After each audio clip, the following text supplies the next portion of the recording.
la misión de la iglesia y la vida cristiana. ¿Qué misión tiene la iglesia? O sea, ¿qué misión tenemos nosotros, los salvos? Dice Mateo 28, 19 y 20. Por tanto, vayan y hagan discípulos de todas las naciones, bautizándolos en el nombre del Padre y del Hijo y del Espíritu Santo, enseñándoles. Primero es hacer discípulos, enseñándoles luego a obedecer todo lo que les he mandado a ustedes. Y les aseguro que estaré con ustedes siempre hasta el fin del mundo.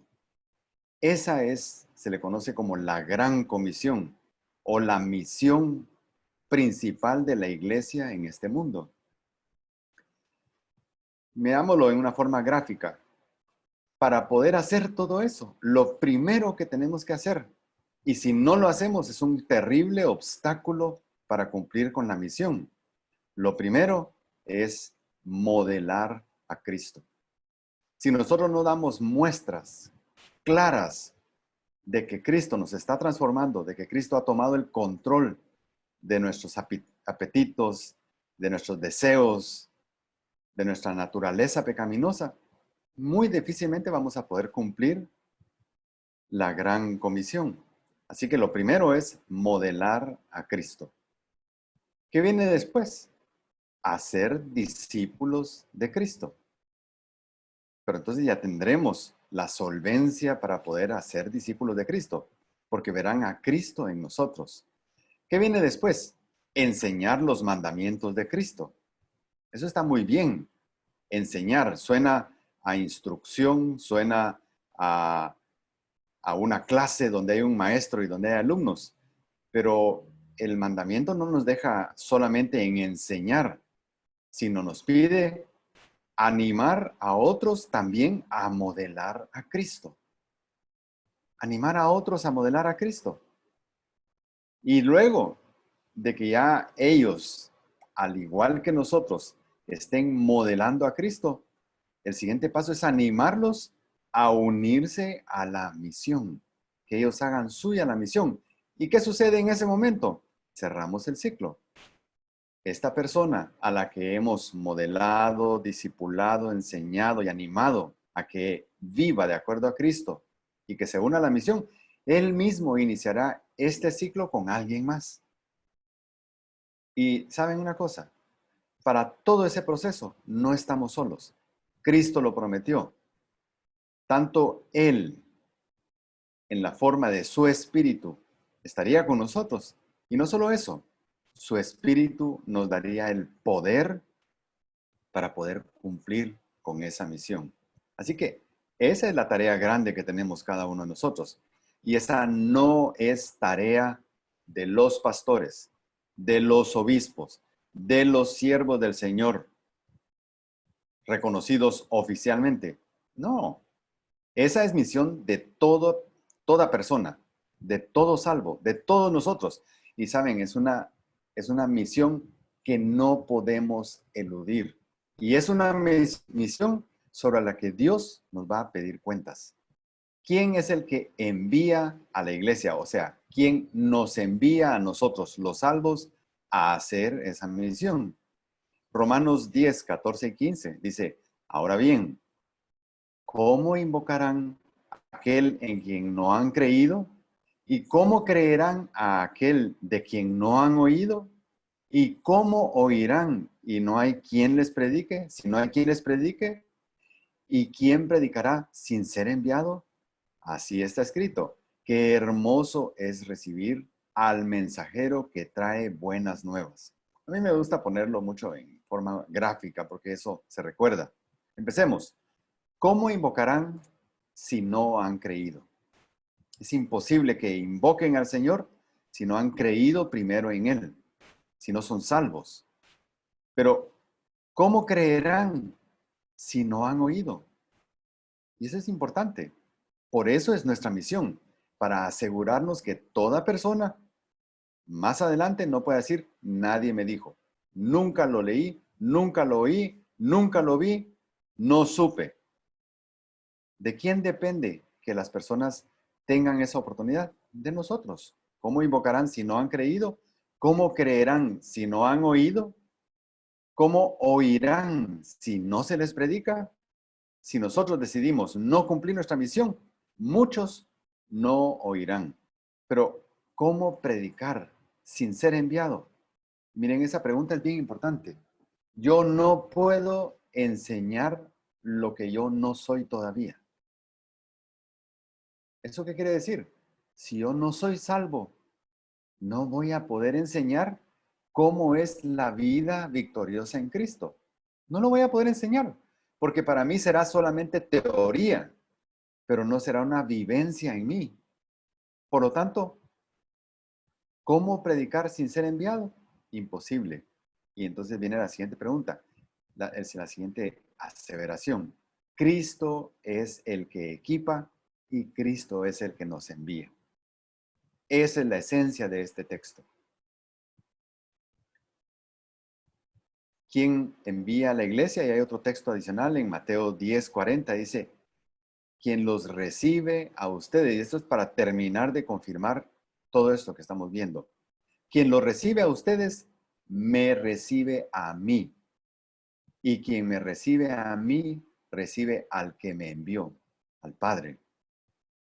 Qué importante. Nosotros hacemos la misión, cumplimos la misión con el poder del Espíritu Santo, morando el Espíritu Santo en nosotros.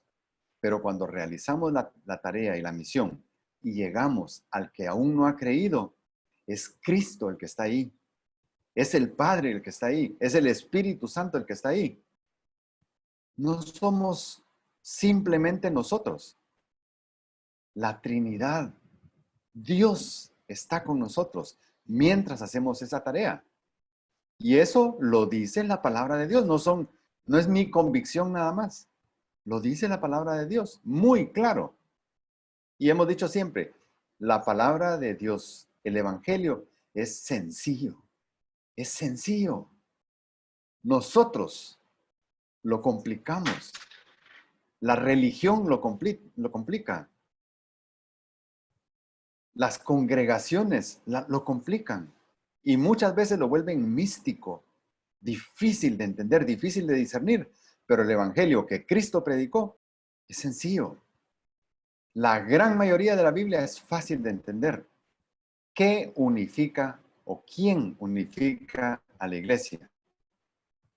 Efesios 4:2-6 dice, siempre humildes y amables, pacientes, tolerantes unos con otros en amor. Esfuércense por mantener la unidad del Espíritu mediante el vínculo de la paz.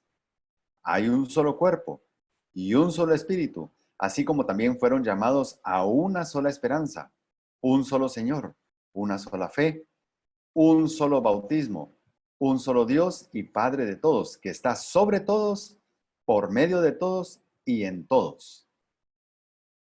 Miremoslo un poco más estructurado. ¿Qué unifica la iglesia? Tener un solo cuerpo, tener un solo espíritu, tener una sola esperanza, tener un solo Señor, tener una sola fe, o sea, una sola doctrina, un solo bautismo, un solo Dios y Padre que está sobre todos, por medio de todos y en todos. Miren qué maravilla. No solo está en nosotros, sino nos acompaña en la misión y Él está observando todo y cuidándonos en todo. También tenemos un solo Dios y Padre que nos ayuda a ser humildes, no arrogantes, no presumidos, sino por el contrario, amables, pacientes, tolerantes, a ser llenos de su amor. Yo no puedo dar el amor que no tengo, y el verdadero amor viene de Jesucristo. ¿Quién hace capaz a la iglesia? Segunda Corintios 3:4-6 dice, y esta confianza tenemos hacia Dios por medio de Cristo.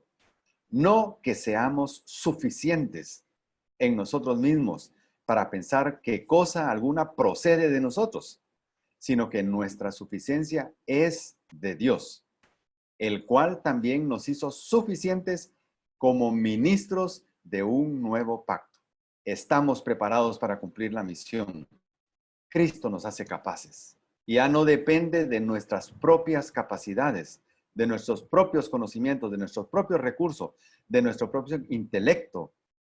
No, es Cristo el que nos hace capaces de cumplir y de ser ministros de un nuevo pacto. ¿Quién hace capaz a la iglesia? Solo Cristo. ¿Ya estás participando en esa misión? Si ya eres un creyente verdadero, ¿estás ya participando en esa misión? ¿O hasta este momento te has declarado ignorante de esa misión? Es una pregunta dura y difícil, porque si yo no lo estoy haciendo, tengo que empezar a hacerlo.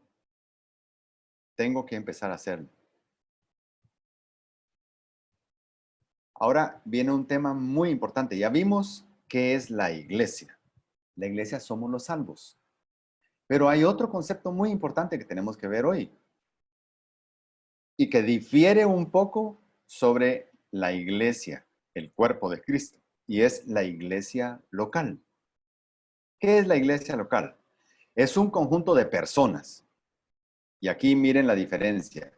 Es un conjunto de personas salvas y no salvas, que se reúne en un determinado tiempo y lugar. Es el ministerio que se desarrolla en un lugar físico. Esa iglesia local tiene salvos y tiene no salvos. ¿Por qué, ¿Por qué se reúnen las personas, ya sea salvas y no salvas? Y el deseo fuera que la gran mayoría fueran ya salvos y que los no salvos se estén acercando con un propósito genuino. Pero ¿cuáles serían los propósitos para reunirnos en un determinado tiempo y lugar? Conocer a Jesús como Salvador, adorar a Dios, crecer en el conocimiento de la verdad revelada en la Biblia, servir y tener comunión unos con otros, predicar el mensaje de salvación. Sin embargo, es importante que notemos de una vez acá, no es indispensable asistir a un lugar físico para cumplir con esto. Lo podemos hacer en donde estemos, en todo momento, en nuestro trabajo, en nuestros estudios, con la familia, con los vecinos. En todo momento lo podemos hacer. Esa iglesia local a la que sí podemos identificar con un edificio o con un espacio físico, tiene líderes humanos. Ahí sí podemos hablar de que hay un pastor, hay un consejo de ancianos, hay servidores, pero tenemos también que entender que la autoridad de todos estos funcionarios de la iglesia local se limita al servicio en la iglesia local. ¿Quién es el que tiene que auditarnos a nosotros fuera de la iglesia local? Dios. ¿Quién es el árbitro en nuestro interior que nos dice si algo está bien o está mal? Dios por medio de su Espíritu modelando nuestra conciencia. Lo bíblico es que el Espíritu modele nuestro carácter, modele nuestra conciencia, entonces nuestro carácter y nuestra conciencia modeladas por el Espíritu Santo nos permitirán decidir correctamente entre lo bueno y lo malo. El cuerpo de Cristo, a estas alturas de la historia, está compuesto, ya vimos, por dos grupos. Una iglesia triunfante, que es el conjunto de personas que, siendo salvas, ya murieron. Pero también una iglesia militante, compuesta de ¿quiénes? De salvos que seguimos dando la batalla en este mundo, cumpliendo la gran comisión, enseñando a otros, con los medios que tengamos a nuestro alcance, como este, por ejemplo, enseñando, guiando, animando, predicando, modelando. Esa es la iglesia militante, los salvos que aún están vivos. Entonces, ¿cómo encaja aquí la iglesia local? Veámoslo en una forma gráfica. Este no sería un ideal. Por ejemplo, veamos aquí, ese círculo. Una iglesia local donde absolutamente todos los que están ahí adentro son salvos. Porque eso diría mucho también de que esa iglesia local no está cumpliendo con uno de los aspectos importantes de su misión, que es hablarle a los que todavía no conocen del Señor. ¿Por qué? Porque somos un gueto cerrado donde todos los que ya estamos adentro somos salvos y nos protegemos del entorno. ¿Y qué del no salvo que no conoce del Señor? ¿Cuándo va a oír de ti las palabras de salvación? Si esa iglesia local que estamos viendo ahí es un clan cerrado de salvos que no interactúa con el mundo perdido. Entonces, una iglesia que trata de lograr esto, un círculo cerrado de solo salvos, está fallando. Entonces, miremos otro ejemplo de iglesia local. Ok, esto ya parece más una iglesia haciendo misión, cumpliendo la misión. ¿Por qué? Porque sí tiene un conjunto en su contenido como iglesia local, tiene un conjunto de salvos, pero miremos acá, en ese círculo hay parte de personas que están fuera de la iglesia, o sea, fuera del cuerpo de Cristo. ¿Qué dice esa parte oscura? Son personas no salvas, pero que están asistiendo. Estas personas que se están congregando es porque quieren conocer. Ya en su corazón el Espíritu Santo está trabajando y quieren acercarse a Dios y quieren conocer más de Dios.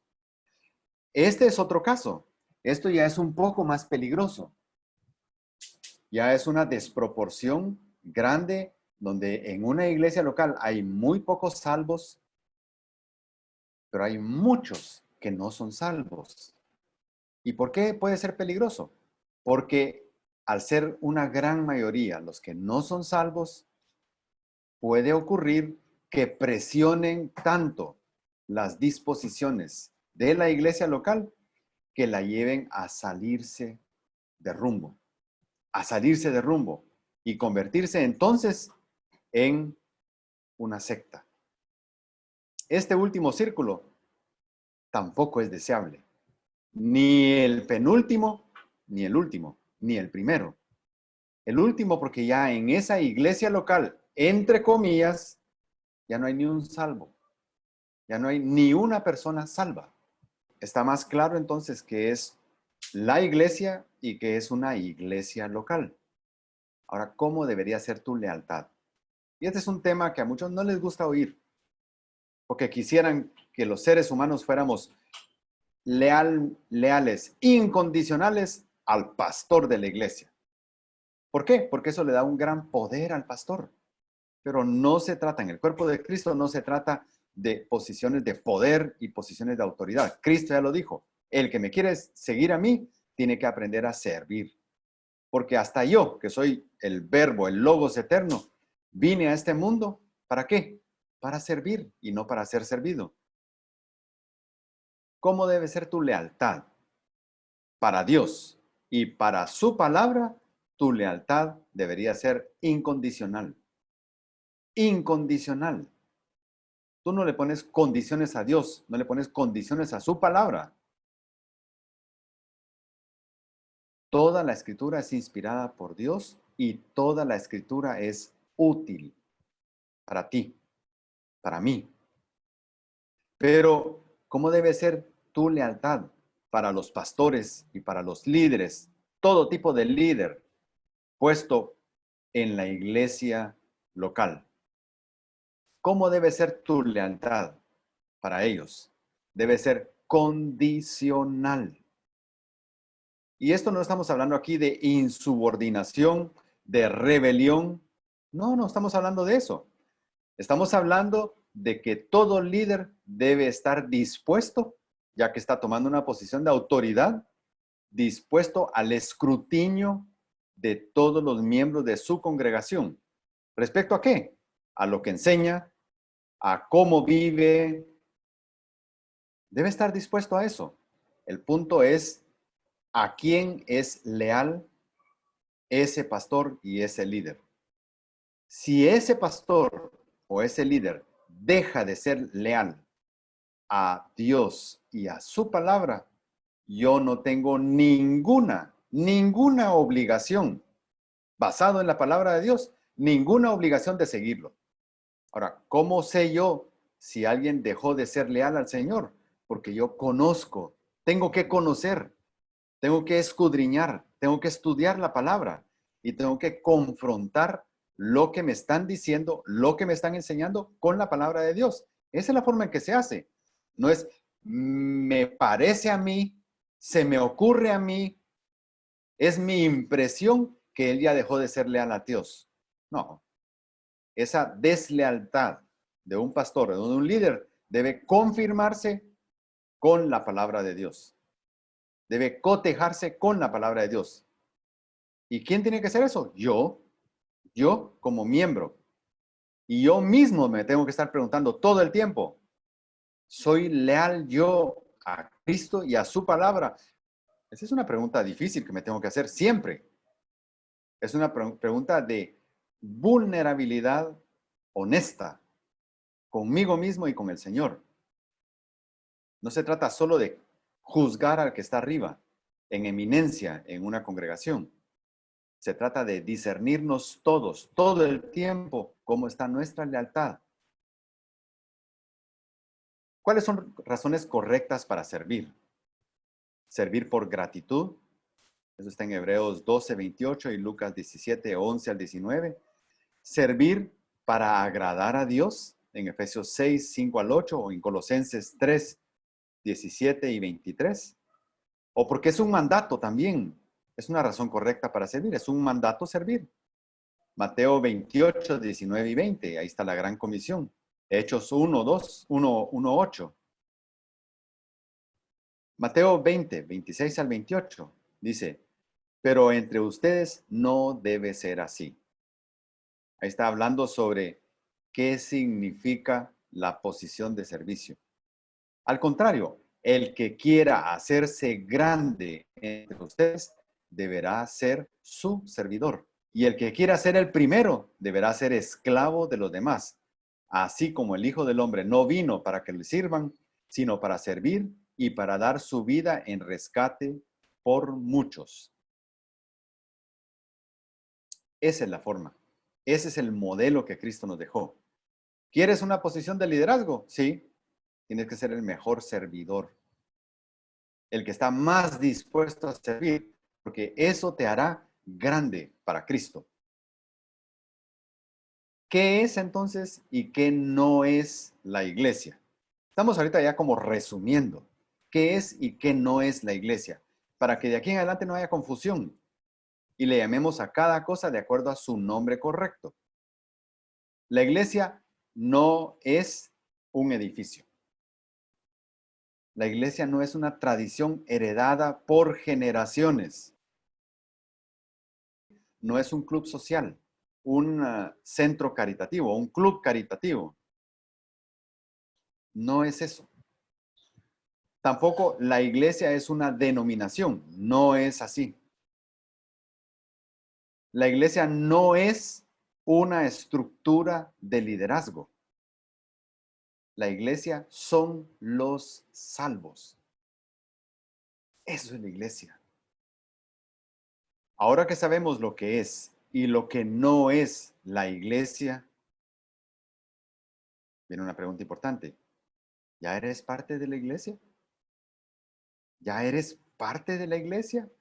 ¿O estás esperando todavía? Hay algunas preguntas difíciles. Vamos a llevarnos de aquí al final de esta reunión para varias preguntas difíciles, incómodas, pero que es importante hacerlas. Primera pregunta difícil. ¿Los salvos pecan? Sí pecan. Anda la Biblia, que dice 1 Juan 2:1. Mis queridos hijos, les escribo estas cosas para que no pequen. ¿A quién le está hablando? No le está hablando a personas que no conocen a Dios. Le está hablando a personas que ya conocen a Dios en una forma personal. Por lo tanto, les está hablando a salvos. Mis queridos hijos, les escribo estas cosas para que no pequen. Pero si alguno peca, tenemos ante el Padre a un intercesor, a Jesucristo el justo. Entonces podríamos trabajar un poco más la pregunta. ¿Los pastores pecan? Sí. ¿Pero y los evangelistas famosos pecan? Sí. Todos pecamos. Porque todos tenemos todavía una naturaleza pecaminosa que no se nos va a quitar hasta que el Señor nos llame a su presencia. Primera Juan 1, 8 al 10 dice, si afirmamos que no tenemos pecado, nos engañamos a nosotros mismos y no tenemos la verdad. Si confesamos nuestros pecados, Dios, que es fiel y justo, nos los perdonará y nos limpiará de toda maldad. Si afirmamos que no hemos pecado, lo hacemos pasar por mentiroso. ¿A quién? A Cristo. Y su palabra no habita en nosotros. Es terrible, pero de aquí en adelante, cuando le pregunten, mire hermano, ¿y usted peca? Sí. ¿Y el pastor usted cree que peca? Sí. ¿Y el evangelista? Sí. Todos los salvos pecan. Siguiente pregunta. Por eso digo que son preguntas difíciles, pero hay que hacerlas. La siguiente pregunta entonces, que es el gran temor de aquellos que dicen que la salvación se pierde o que se oponen a tener tanta seguridad nosotros de nuestra salvación. Tienen el gran temor de que una persona al sentirse salva, entonces va a usar eso como argumento o como excusa para entonces pecar deliberadamente ya sin limitaciones. Viene la segunda pregunta entonces. ¿Los salvos deben pecar? ¿Cuál sería la respuesta? ¿Los salvos deben pecar? La respuesta es no. No, no deben pecar. ¿Pecan? Sí. ¿Deben pecar? No. ¿Qué dice Romanos 6, 1 y 2? ¿Qué diremos entonces? ¿Continuaremos en pecado para que la gracia abunde? ¿Para que el perdón de Dios abunde? ¿Seguiremos deliberadamente pecando? De ningún modo. Absolutamente no. Nosotros que hemos muerto al pecado, ¿cómo viviremos aún en él? Es contrario a esa nueva naturaleza que nos ha sido dada. ¿Por qué yo veo que tantos creyentes pecan y disfrutan y se nota que están disfrutando cuando están pecando? Entonces la siguiente pregunta que yo daría es, ¿usted puede ver el corazón? Mi querido hermano, ¿usted puede ver el corazón de una persona? Y si es sincero, debería ser, no. Ok. Siguiente pregunta. ¿Cómo sabe usted que esa persona que está públicamente diciendo que está disfrutando del pecado y que no se pone ningún límite, cómo sabe usted que es salvo? Ser salvo es una decisión que me lleva a arrepentimiento. Yo puedo levantar la mano, puedo repetir algo que me digan que repita y no por eso soy salvo. Entonces, ¿los salvos deben pecar? No, no deben pecar. No deberían pecar. Romanos 1, 12 al 13 dice, por tanto, no reine el pecado en vuestro cuerpo mortal, para que no obedezcáis sus lujurias, ni presentéis los miembros de vuestro cuerpo al pecado como instrumentos de iniquidad, sino presentaos vosotros mismos a Dios como vivos de entre los muertos, y vuestros miembros a Dios como instrumentos de justicia. La siguiente pregunta es, ¿el pecado del salvo tiene perdón? Sí, tiene perdón. Me guste o no me guste, tiene perdón. Eso es Biblia. Que dice Efesios 4, 30 a 32. No agravien, no entristezcan al Espíritu Santo de Dios, con el cual fueron sellados para el día de la redención. Abandonen toda amargura, ira, enojos, gritos y calumnias y toda forma de malicia. Más bien sean bondadosos, compasivos unos con otros y perdónense mutuamente, así como Dios los perdonó a ustedes en Cristo. Nuestro pecado tiene perdón. Sí tiene perdón. Siguiente pregunta difícil. ¿La salvación se puede perder? Y ahí es una pregunta donde muchos sufren toda la vida una gran ansiedad innecesariamente. Y esta es una pregunta que debería ser retórica, con una respuesta conocida. ¿La salvación se puede perder? No. No, no se puede perder. ¿Y saben por qué? Veamos qué dice la Biblia. Romanos 8, 38 y 39 dice, pues estoy convencido de que ni la muerte, y miren el ámbito que está abarcando acá, el ámbito es enorme, ni la muerte, ni la vida, ni los ángeles, ni los demonios, ni lo presente, ni lo porvenir, ni los poderes, ni lo alto, ni lo profundo, ni cosa alguna en toda la creación, y eso me incluye a mí mismo. Aunque yo en mi mente diga, yo ya perdí mi salvación porque hice esto. Ni yo mismo, porque yo soy parte de la creación. Y aquí dice ninguna ni cosa alguna en toda la creación, incluyéndome yo, podrá apartarnos del amor de Dios que Dios nos ha manifestado en Cristo Jesús, nuestro Señor. Nadie podrá apartarnos del amor de Dios. Si Dios ya nos acogió con su amor, nadie nos puede apartar de Él. Nadie. Ni siquiera al morir. Aquí dice ni la vida ni la muerte, ni nada en toda la creación. Y Dios, que sería el único que podría, no quiere. No es su voluntad. Así está revelado en la palabra de Dios. Entonces, el único que podría quitarme la salvación es el que me la dio y Él no me la quiere quitar.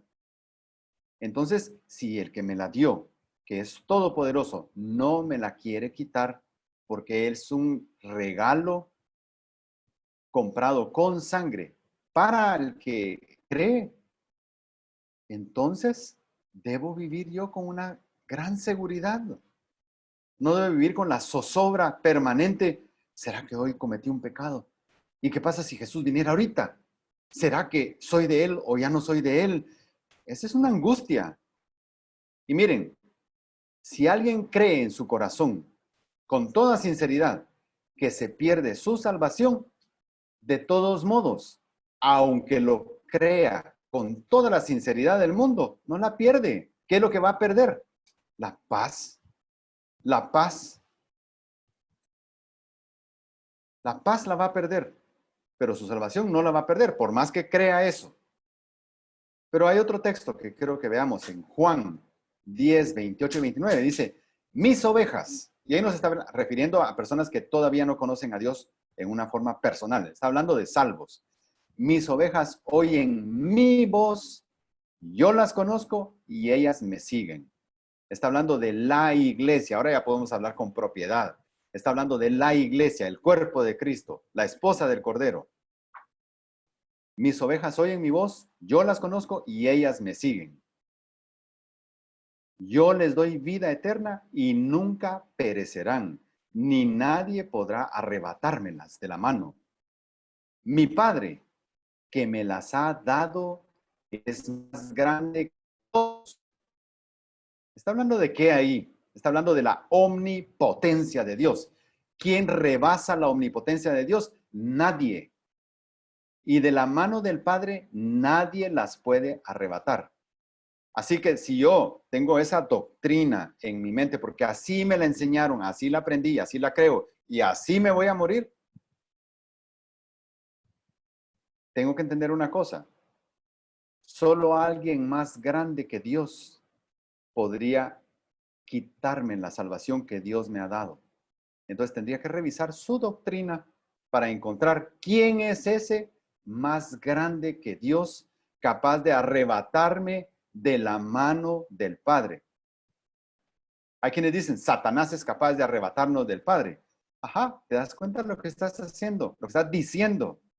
Estás haciendo a Satanás, que es una creación de Dios.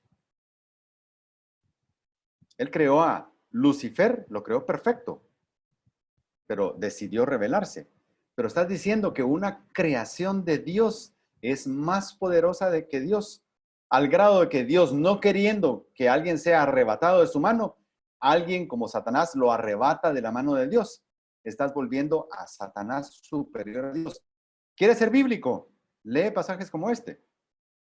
Puedes leer pasajes también como Hebreos, pero lo que pasa, y valdría la pena un estudio completo de Hebreos. Hebreos fue escrito para personas que eran de trasfondo judío. Entonces ellos creían todavía que la salvación se podría lograr por sacrificios. Entonces, ¿qué dice Hebreos? Si dejas de creer que la salvación viene por la sangre de Cristo, ya no hay sacrificio. Si renuncias a que Cristo es el que salva, no hay sacrificio que puedas hacer. Ahí no está diciendo, ya perdiste tu salvación. Está diciendo, ya no puedes regresar al régimen anterior donde había sacrificios, porque esos sacrificios ya no valen, ya no hay sacrificio de ese tipo para ti, judío, que sabes de esos sacrificios, ya no hay sacrificio que te salve. ¿Quién te salva ahora? Cristo. A eso se refiere Hebreos, pero no se discierne Hebreos de esa manera, con el contexto correcto. Otra pregunta difícil. ¿El salvo tiene libertad entonces condicional? ¿No es que a libertad fuimos llamados, pues? Sí, pero tenemos libertad condicional. Tenemos libertad condicional. Gálatas y Romanos lo confirman. Les hablo así, hermanos, porque ustedes han sido llamados a ser libres, pero no se valgan de esa libertad para dar rienda suelta a sus pasiones.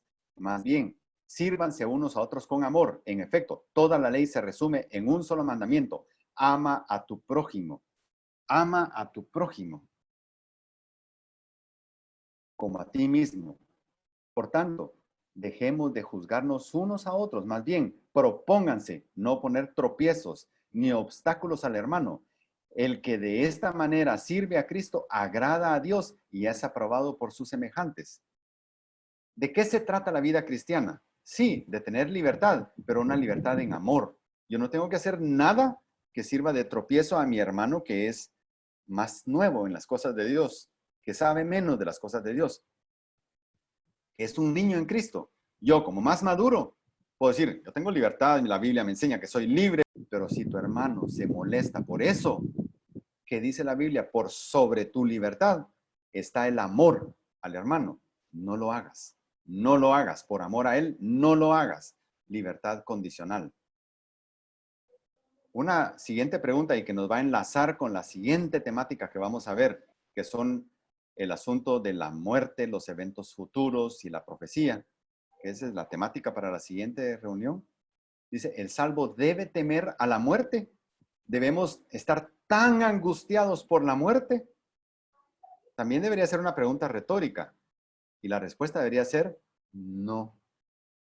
El salvo no debe temer a la muerte, que no debe andar buscando la muerte en una forma temeraria. No, hay que ser prudente. Pablo, cuando estaba amenazado de muerte por una turba de gente que lo quería linchar, Pablo no dijo, pues que me maten, porque me quieren matar, que me maten, y me arrojo a que me maten. Pablo apeló a su ciudadanía romana y eso lo libró de un linchamiento. Lo querían condenar a muerte en una forma injusta. Él apeló a César. ¿Para qué? Para que fuera en los tribunales en Roma donde se le juzgara correctamente como debía ser. ¿Qué significa eso? No es ser temerario, buscar las cosas adrede, las cosas que me pueden llevar a la muerte. No.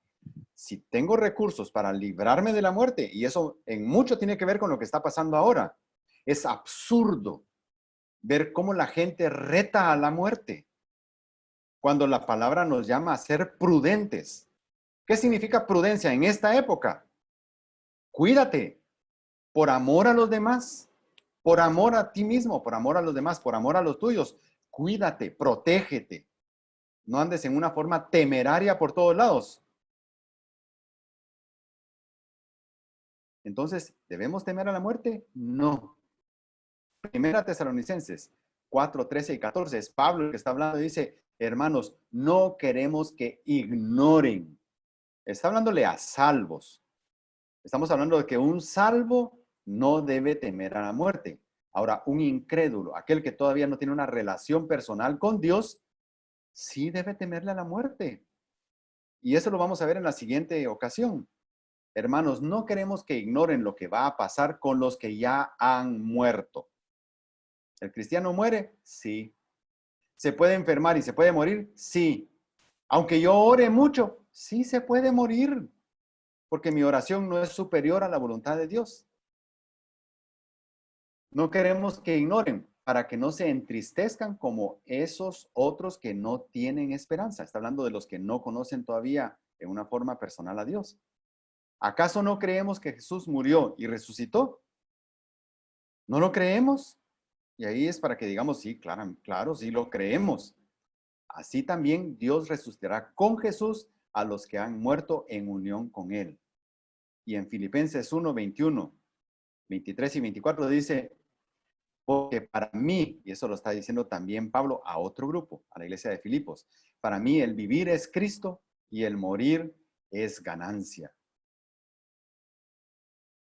Para mí el vivir es Cristo y el morir es ganancia. Me siento presionado, y eso decimos muchos que servimos al Señor. Me siento presionado por dos posibilidades. Deseo partir y estar con Cristo, que sería muchísimo mejor.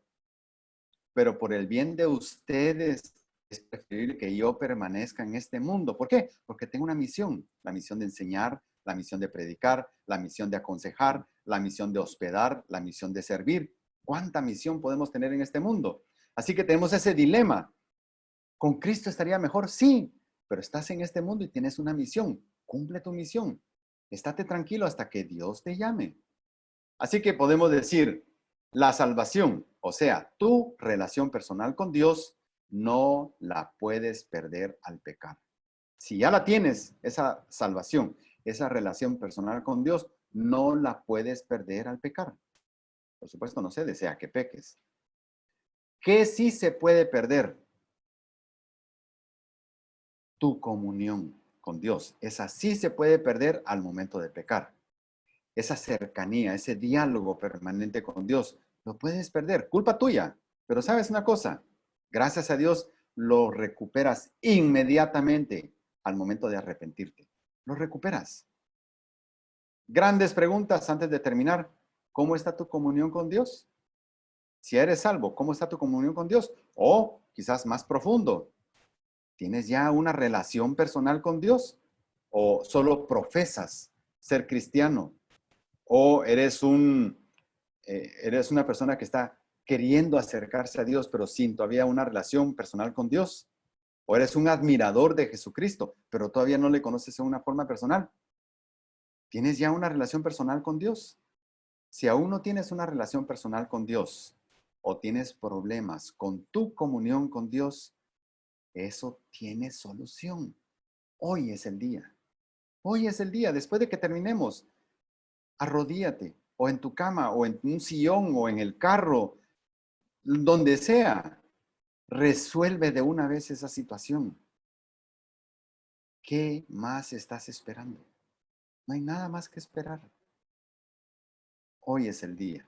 Que el Señor los bendiga. Oremos. Señor, te damos gracias porque tu palabra arroja tanta luz para resolver tantas dudas que hemos tenido toda la vida y ahora nos damos cuenta que tu evangelio es sencillo, es práctico, es fácil. No es fácil de llevar en nuestras propias fuerzas. Eso lo entendemos también por medio de la palabra de Dios, pero sí es fácil si permitimos que tu Santo Espíritu gobierne nuestras vidas. Queremos ser miembros de la iglesia, del cuerpo de Cristo, pero miembros útiles, miembros valiosos, miembros que sirven, miembros que cumplen la misión. Queremos ser del tipo de salvo espiritual. Queremos ya dejar de ser salvos carnales o eternamente niños en Cristo que están demandando siempre atención personalizada. Ya queremos dejar eso. Queremos dejar las cosas de niño y madurar. Ayúdanos, Señor, en ese propósito. Y si alguien no te conoce todavía, de los que nos están escuchando, toca su corazón. Hoy es el día. Hoy es el día. Nadie tiene comprada la vida. Hoy puede ser también el último día y por lo tanto estamos viviendo las últimas horas de la oportunidad de ser salvos.